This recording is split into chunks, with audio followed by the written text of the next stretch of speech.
ensemble concert. We've got such a great concert ahead for you, and I'm sure you're really going to love every minute of it. Now, when I got to Forge, I was told that I had a jazz workshop class. It would be unauditioned, meaning that any instrumentalist could join, and the class was meant to be an introduction to jazz.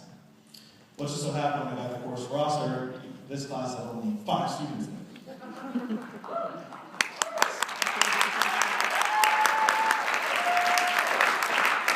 So I quickly renamed it Jazz Combo. A jazz combo is a certain kind of jazz group. It always has 2 or 3 wind players in a rhythm section. If you go to any jazz festival, I highly recommend the Montreal Jazz Festival, you'll see lots of jazz combos. As this group performs for you tonight, the large majority of what they're about to play will be spontaneous.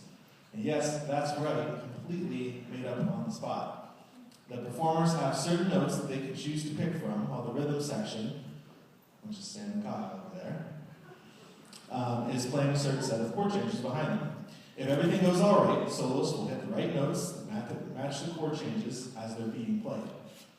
In addition to choosing the right notes, a soloist has to try to make the solo that they play for you sound interesting. We spent a lot of time this first quarter going over lots of different ways to make a solo interesting, and we made so much progress. It's now that I should mention that this group has been a complete joy to work with every other morning. It's a great way to start off my day. And I think they've come so far in their jazz education this year.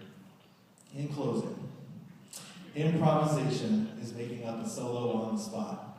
It's a very hard thing to do on a musical instrument, but it allows the soloist to be creative and to make something that's completely their own. And it's also completely in the moment. If we did this concert again tomorrow, all the solos would be completely different. So without further ado, here's our jazz combo and our rendition of the Duke Ellington classic, Cottontail, solos by Nick Lawson, Alicia Smith, and Emily Sisson.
Thank you.